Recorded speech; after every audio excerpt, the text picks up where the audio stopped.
2 o más libros de contabilidad, ojo, oculten, alteren o destruyan los libros, sistemas o registros contables. Hace poco a una artista se le estaba precisamente armando una querella, llegó a una negociación para no salir afectada en su imagen, una artista, una cantante mexicana, porque no tenía contabilidad. O si la tenía de manera incompleta. Entonces, eso es muy delicado. O llevar 2 contabilidades o no tenerla, alterarla o destruirla. Porque de esa forma nos podríamos colocar en la conducta del 111. ¿Okay? Determine pérdidas con la falsedad, sea responsable de omitir la presentación de una declaración por más de 3 meses de la informativa del 178. Eso tiene que ver con residencia en el extranjero. Si divulgas información confidencial, si asientes con información falsa, operaciones o transacciones contables, fiscales o que cuente con documentación falsa relacionada con dichos asientos. ¿Okay? Y dice, no se formará querella si quien encontrándose en los supuestos subsana la omisión antes de que lo descubra o medie requerimiento. ¿Okay? La sanción ahora a los de niveles volumétricos es de 3 a 8 años por no tener control de volumétricos, por carecer, alterar, inutilizar o destruir los equipos o programas informáticos para niveles volumétricos, realices, permitas o entregues a la verdad registros falsos que induzcan al error, incompletos o innecesarios en los controles volumétricos. Todo esto tiene que ver para gasolineras. 111 bis. 112. Depositario. Muchas de las veces quedamos, cuando se practica un embargo, un secuestro en la vía administrativa por parte de la autoridad fiscal, IMSS, Infonavit, quien sea, o el propio SAT, muchas veces los bienes quedan bajo la custodia del embargado. En ocasiones el embargado es el mismo contribuyente, no siempre se los llevan, hay muchas veces que los dejan. Bueno, esos bienes, en ese momento, a pesar de que eran suyos, momentáneamente pasan a poder del Estado. Por eso es el embargo. O sea que esos bienes ya no son suyos, aunque tengan la factura. Esos bienes ya fueron embargados por el gobierno. Le pertenecen al gobierno en ese momento. Si ustedes disponen indebidamente de los bienes, se les va a conocer o se les va a denominar depositarios infieles. Y eso es otro delito. Se los digo porque conozco muchos contadores que son los que firman las actas de embargo. Logran negociar con el ejecutor que no se los lleve y ahí le piden de favor. En ocasiones pues les damos ahí algo para el refresco que no es correcto, pero es parte de las diversas acciones que nos vemos forzados a hacer, porque en ocasiones ellos mismos son los que nos extorsionan y dicen, te dejo los bienes, pero pues y no nos queda más que son bienes que necesitamos para trabajar, que no deberían ser embargables, pero no se embargan, ya ves cómo son. Bueno, esos bienes o enseres que nos embargaron están bajo nuestra custodia como depositarios. Hace ya algunos años a una contadora, una chica en el estado de Hidalgo, la dejaron como depositaria de unas camionetas. El dueño de la empresa, una constructora, decidió vender una de las camionetas en ese inter. Obviamente ni la sabía la contadora, y el dueño, supongo yo que lo sabía, ese no me lo platicó la contadora. Supongo que sí, pero pues se le dice que se le olvidó, que no sabía. El chiste es que venía una camioneta, la vendieron, no pagaron el adeudo fiscal, llegó el fisco a exigir los vehículos, ya a hacer la remoción de la depositaría, pues resulta que el otro vehículo no aparecía porque ya se había vendido, y entonces el fisco lo que hizo fue, se querelló contra la depositaria. Y pues obviamente la FGR se presentó a agentes de la FGR, de la PGR en aquel entonces. No, pues estaba pero espantadísima esta contadora. Le llegó un oficio para presentarse. En ese momento nos avisaron como despacho externo que no éramos del despacho de ese cliente. Nos contaron para ese asunto y me acuerdo muy bien que la sacamos encajuelada. La sacamos en una cajuela y la tuvimos que meter a un hotel ahí una semana para que en lo que tramitábamos amparo y todo el rollo. El chiste fue caótico, bajo de peso, bueno, no, nunca había pasado eso. Otro contador en Tizayuca, Hidalgo, igual, le pasó algo similar. Él dejó la empresa y no pensó en acudir al fisco y decirle que pedía su remoción como depositario, porque obviamente ya no formaba parte de la organización. Y él se fue siendo depositario, pero no le dio importancia. Resulta que la empresa no paga, van por los bienes y no los quieren entregar, y entonces lo que hacen es, pues se van contra el depositario, y el depositario pues había dado su domicilio, porque había presentado su credencial de elector, en aquel entonces tenían domicilio. Pues no fueron por él a su domicilio. Si él dice, ya no tengo nada que ver con la empresa, no, claro, debiste haber renunciado a la depositaría. Es muy, muy delicado ser depositarios. No significa que no lo sean, no, tomen sus precauciones, pero hablen con los dueños o los empresarios. ¿Va a vender los bienes? ¿Va a tomar alguna decisión? Porque esos bienes ya no son de nosotros, son del Estado. Aunque diga el dueño, pero aquí tengo la factura. Pues sí tendrá la factura, pero los bienes ya fueron embargados por el fisco, por una falta de pago. Por lo tanto, los bienes ya no nos pertenecen. Así de grave es el asunto de los depositarios. Cuando rebase 172,000 pesos, ¿ok? Si son depositarios por menos cantidad, no se preocupen tanto. Ahí la pena corporal pues, es insignificante. Pero no significa que no tengan precaución. 113. Violentar sellos, marcas. De repente ya ven que ponen sellos como de clausurado, de embargado. No los vayan a romper, porque también eso va a un delito. Si alteran máquinas registradoras o cajas recaudadoras. Y ahora sí el 113 bis. El tráfico de comprobantes o la compra de facturas. Sanción de 2 a 9 años. Palo. Así que son 5 años y medio para adentro. Al que por sí expida, enajene, compre o adquiera comprobantes fiscales. Es decir, aquí le pega a los dos. Tanto el que vendió como el que compró, comprobantes que ampararon operaciones simuladas, corren con un altísimo riesgo de ser imputados en la comisión de un delito por tráfico o por manejo de comprobantes que amparan operaciones simuladas. ¿Okay? Ese 113 bis estaba en el 113, en la fracción tercera, se derogó y ahora es el 113 bis específico a partir de 2020 para todo lo que es comprobantes fiscales. ¿Okay? Entonces, ya conociendo el catálogo de delitos, lo más prudente, lo más sano es alejarnos de ellos.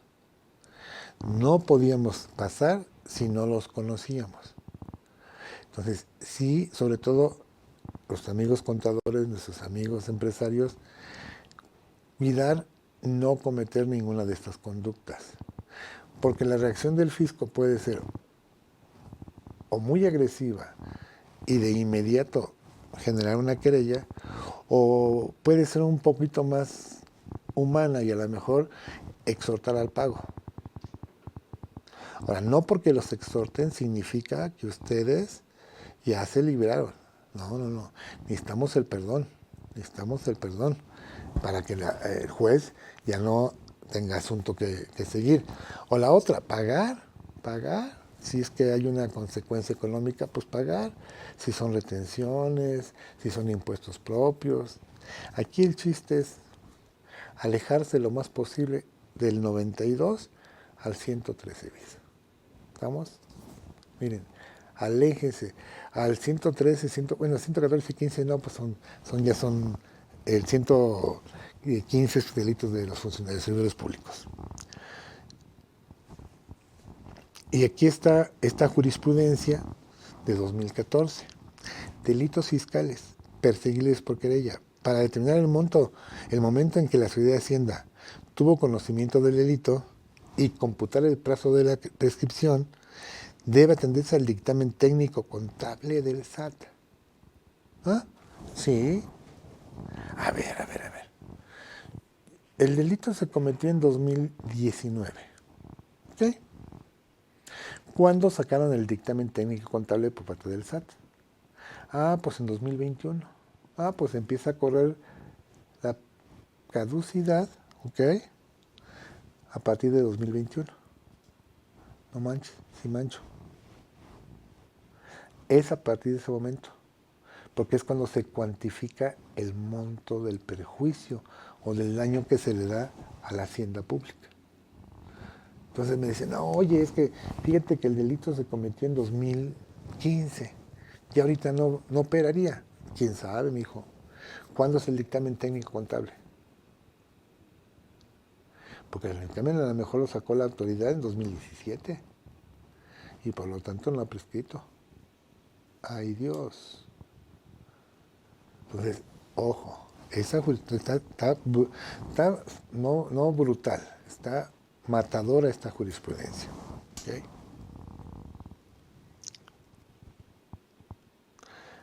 Es una contradicción de tesis.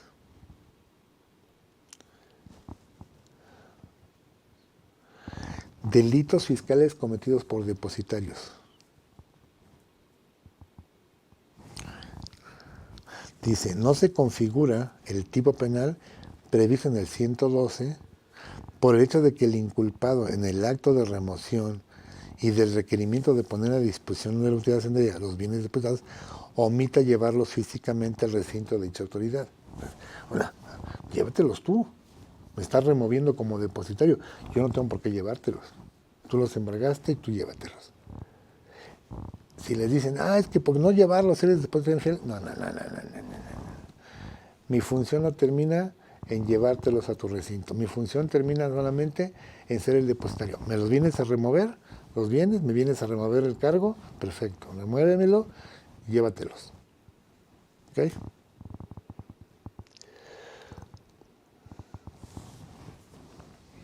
Y les había platicado que hay este procedimiento que me gusta y no me gusta. Desde el punto de vista administrativo es bueno. ¿Por qué es bueno? Este recurso es un recurso 100%. Hay dos tipos de recursos, mejor déjenles explico primero. Hay dos tipos de recursos. Los recursos administrativos, que son aquellos que se hacen valer ante la misma dependencia que emite el acto, claro, a otra área, pero es la misma dependencia. Y esos recursos se les llama administrativo porque son en sede administrativa. Los va a resolver precisamente el administrador, en este caso el SAT, el Infonavit o el IMSS. Son recursos administrativos. Y los otros recursos se les llaman jurisdiccionales, porque tienen una jurisdicción. Esos ya pertenecen a o el Poder Judicial o el Tribunal Federal de Justicia Administrativa. Esa es su jurisdicción. ¿Ok? Bueno, ¿por qué son, digamos, medio buenos los recursos administrativos? Para mí lo único bueno de estos recursos administrativos es de que no hay que garantizar el interés fiscal mientras se estén combatiendo. No hay que garantizar. ¿Ok? Sino hasta que se dicte sentencia o resolución definitiva por la sede administrativa. Si no están de acuerdo con la sentencia que se haya pronunciado o con la decisión que se haya pronunciado, pueden seguir utilizando los medios de defensa subsecuentes. Pero ya para ese entonces habrá que garantizar. ¿Por qué no me gusta? Porque sí me gusta. A mí, ¿por qué no me gusta? Porque voy a ser juzgado por el emisor del acto. Es decir, yo actúo como parte y la contraparte actúa como parte y como juez, porque es ella misma quien va a resolver si se ajustó o no se ajustó a la ley su acto. No siempre nos dan la razón, hay veces que sí. Todo depende de qué tan bien argumentemos y qué tantas pruebas tengamos. Sin embargo, si lo quieren reclamar, adelante. Ajá. Es el inicio o la antesala de un juicio. ¿Okay? ¿Cómo se llama en materia fiscal? Recurso de revocación. ¿Cómo se llama en materia de seguro social? Recurso de inconformidad. 294 de su ley. ¿Cómo se llama en Infonavit? Recurso de inconformidad. Se le conoce como revocación a la acción y efecto de revocar, que significa dejar sin efecto. También se utiliza esta palabra para decir que existe un distanciamiento, apartamiento o diferencias entre las ideas tomadas en un principio por un individuo y el segundo quien difiere de la primera opinión o decisión, lo cual hace retroceder dicha causa, es decir, la deja sin efecto alguno. Esa es la revocación. Buscamos que dejen sin efecto el acto que nos afecta o que nos lesiona o que nos agravia, siempre y cuando tengamos, obviamente, elementos de convicción. Miren, yo siempre he dicho que la defensa, cualquiera que ella sea, requiere de cinco sólidas bases para poder conseguir un fallo positivo. Primera base, pruebas. ¿Tienen pruebas? Porque son vitales en este tema. Recordemos que las pruebas son el alma de los juicios, las pruebas. Es la reina de los juicios. Dependiendo de las pruebas que tengamos, tendremos una respuesta o favorable o desfavorable. Primero, plazos. Hay que cuidar los términos. Los recursos administrativos, en el caso de la revocación, es de 30 días. En el caso del IMSS y el Infonavit solo son 15 días hábiles. Ojo, transcurrido ese tiempo ya no hay oportunidad, ¿okay?, de esos recursos. Habrá tal vez la reconsideración, pero es otro tema, ¿okay? Entonces hay que cuidar mucho los plazos. La tercera P, es que no les dije, yo lo llamo las 5 Ps. Plazos, pruebas, personalidad. El que demande, el que reclame, o es el representante legal o es un autorizado para poder fungir como representante en este acto. Ese poder tiene que estar obviamente registrado, reconocido y puesto a disposición antes de hacer valer el recurso correspondiente. Entonces, ojo, personalidad, pruebas, ¿y qué más? Plazo. Amigos de Face, gracias, nos estamos viendo en la siguiente. Espero nos sigan. Muchas gracias, buen día. Personalidad, pruebas, plazos. ¿Qué más? ¿Qué no más nos faltaría? Piensen. A ver, no me dejen a mí solo.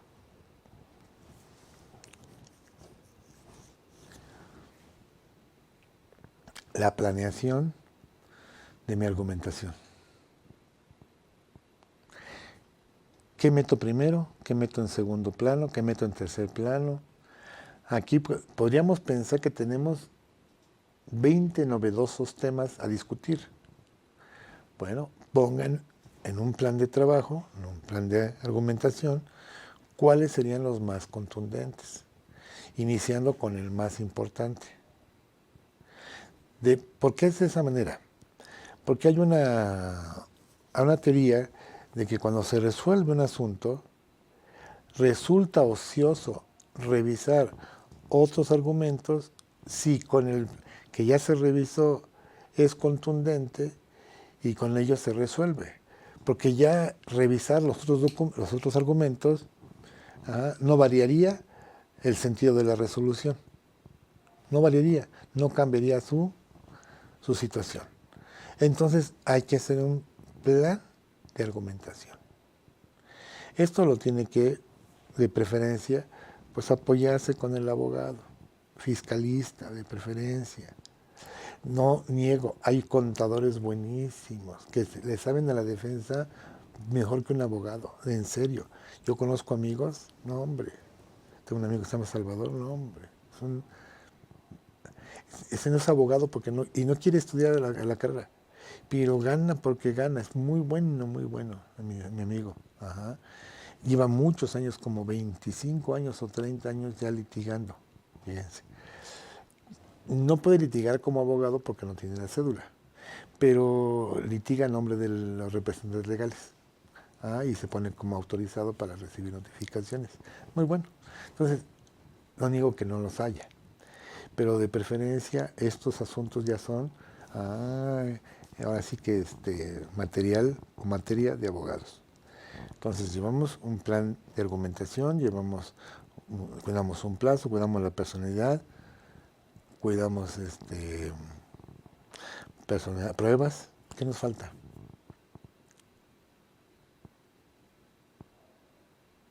A ver, la quinta P. ¿No? Bueno, los voy a dejar picados a ratito, se las digo. Déjenme tranquilo, ahorita se las digo. Medios de defensa. Son instrumentos que la ley establece para proteger a los contribuyentes. Cuando se violaron algunos de sus derechos o porque no se aplicaron correctamente las disposiciones fiscales. Pero sobre todo, es un medio de control sobre actos de la autoridad. Si no hubiera estos medios de control, imagínense la autoridad, se iría de frente. Gracias a estos medios de control tiene que reprimirse, frenarse. El problema es que a veces no lo hace. Por eso tenemos que usar este tipo de argumentos. A través de estos medios de defensa, lo que buscamos es que la resolución o el acto sea revisado y que se haga en apego a la ley, conforme a la ley. ¿Qué es una resolución administrativa? Es la forma por medio de la cual una autoridad da a conocer una decisión respecto a un acto o a una omisión que haya cometido un contribuyente. La intención es darle certeza legal de la situación que atraviesa. Esa resolución debe reunir lo que decía el 38 del Código, ¿se acuerdan?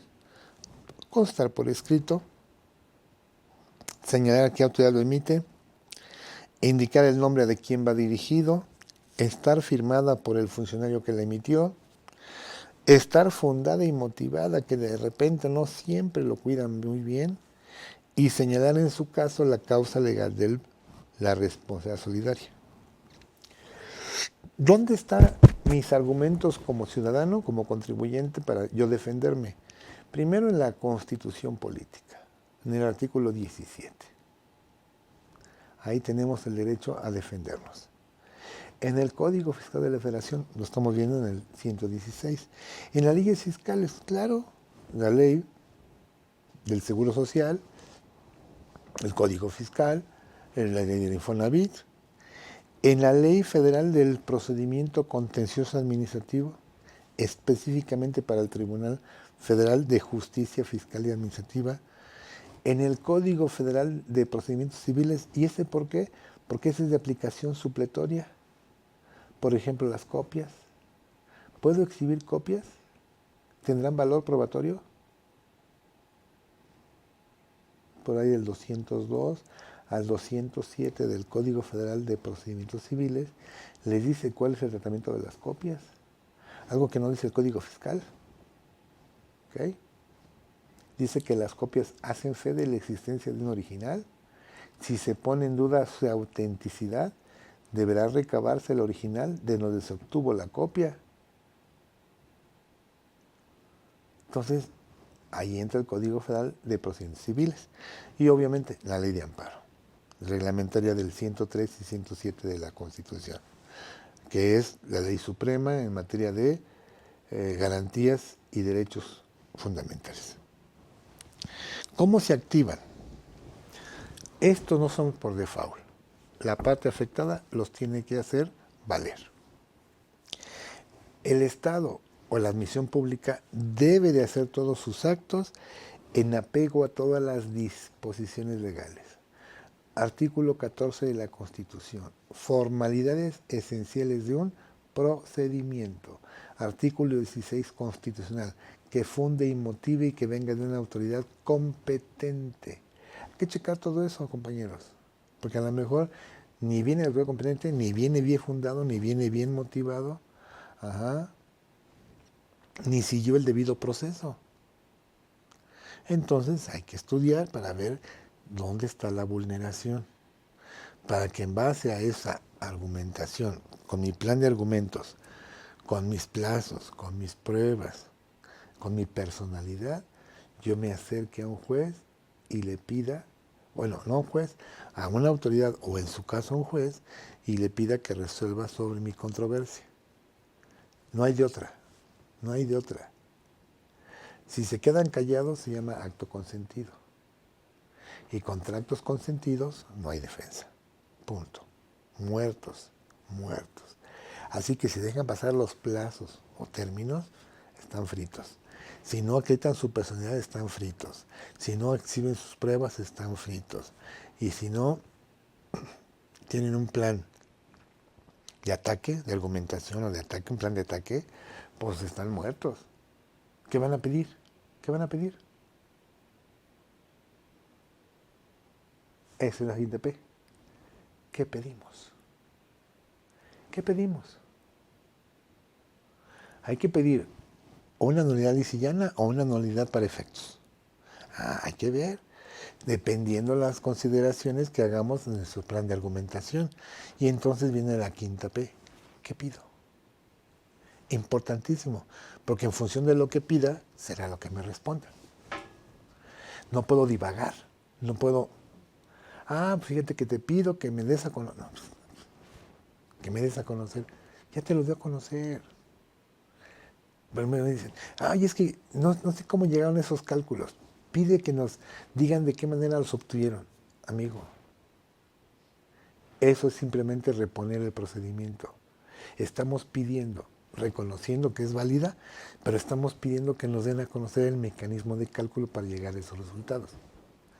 Estás aceptando indirectamente la procedencia de ese acto. Lo que no estás de acuerdo es en el resultado económico, porque no lo conoces o no tienes certeza. Estás pidiendo mal. ¿Sí me explico? ¿Okay?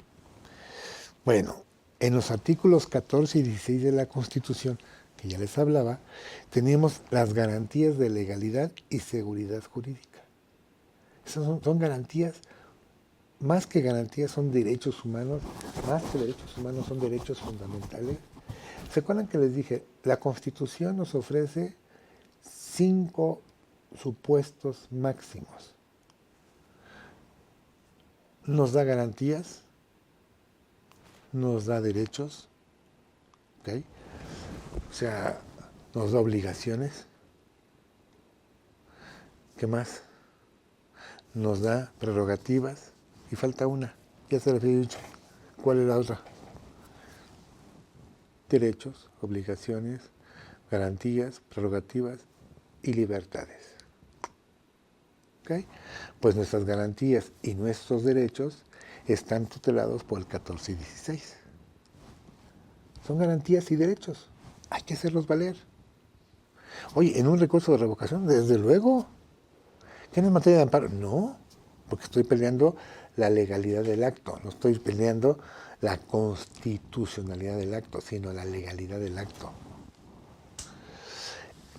El recurso es un medio de defensa que prevé la ley para que un particular afectado en sus derechos busque obtener una revocación o modificación del mismo cuando se demuestre que fue ilegal.